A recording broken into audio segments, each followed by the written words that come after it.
This is the 2016 Toyota Corolla, one of the best-selling cars in the country and Toyota's bestseller by far. Now, Toyota made some bold changes in 2014 when they brought out this latest edition, and they really wanted to make a dramatic impact to Canadian buyers. And ever since then, sales have shot way up because this is a very different Corolla than we've ever seen in the past. First and foremost, it's longer, it's lower, and it's sleeker. You notice the aggressive front grille. This is the sport trim, which gets a unique front grille. It's blacked out with chrome around it to make it pop. Also, all Corollas come with LED projector headlamps. That's something you would only see in high-end luxury cars just a few years ago. That's standard equipment on all models.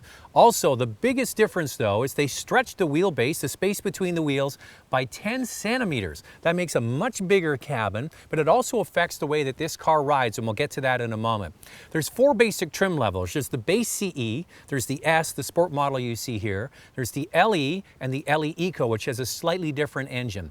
On the inside, more bold changes that add up to make this a much better Corolla. So this car now has a lower roof line and a sleeker look on the outside, but don't worry, they also lowered the seat to compensate for the lower roof line, and they also dropped the steering wheel down to give it more of a driver-oriented cockpit. When you look at the dash, it's very wide and flat, and it makes the car feel open and airy. You'll also notice soft touch materials now on the dash. This is the S model. It gets the piano black finish around the radio, and I'm going to get into that in just a second. So standard equipment on the base model. You get steering wheel controls for the radio, you get Bluetooth connectivity, you get a USB port to plug in your phone or what have you. So that's all good standard equipment on the base model. Then most people are going to transact at either the S, the LE, or the LE Eco because it adds some great features that most Canadians are going to want. First and foremost, that's when you get heated seats. You also get the 6.1-inch screen, which doubles up as a backup camera, and that's a nice display audio feature where you integrate your apps, your audio, your phone, everything goes through that. If you get the sport model, you also get a 3.5-inch TFT screen in behind the steering wheel. You can add on more features. Each trim level has some optional packages. One might be the automatic climate control, things like that.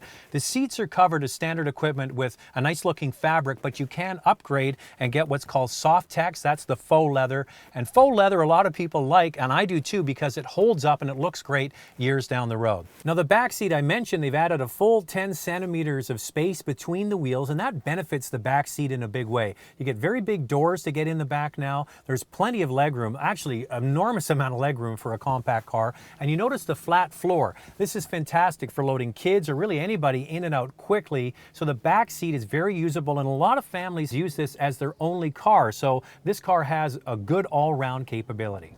Now, under the hood of the Corolla is a 1.8-liter four-cylinder engine at play with 132 horsepower and 128 foot-pounds of torque. Now, if you get the base CE model, it comes with the old 4-speed automatic. And that's another reason why many people are opting to get the S, the LE, or the LE Eco, because you get a jump in technology if you get those trim levels. You get a continuously variable transmission. Now, that really helps with fuel economy, and it also provides a different kind of feel to this car than they've ever had with the Corolla before.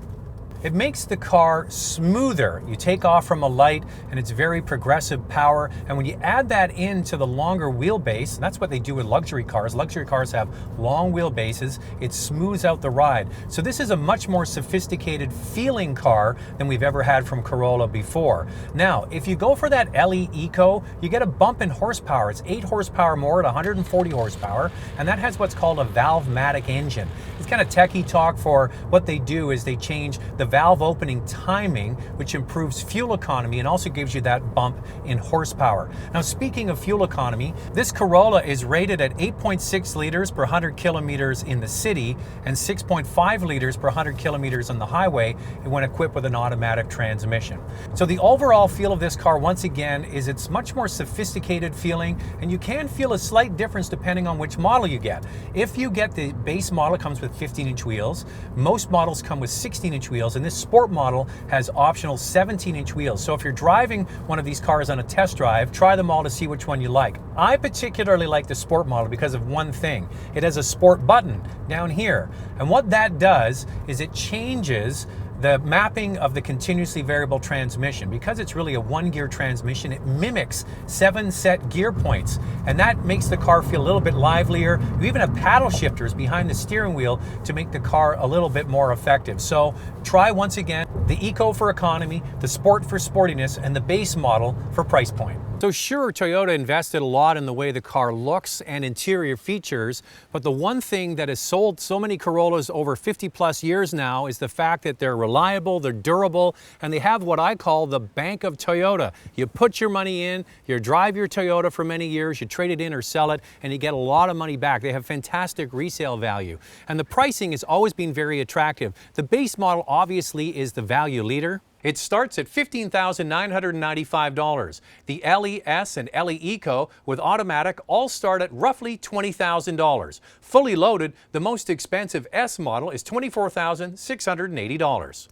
As I mentioned off the beginning, Toyota did make some changes with this car and has paid off handsomely. It is one of the best-selling cars in the country, and sales have shot through the roof ever since this latest model was introduced. And you owe it to yourself. If you're in the market for a compact car, try the Corolla.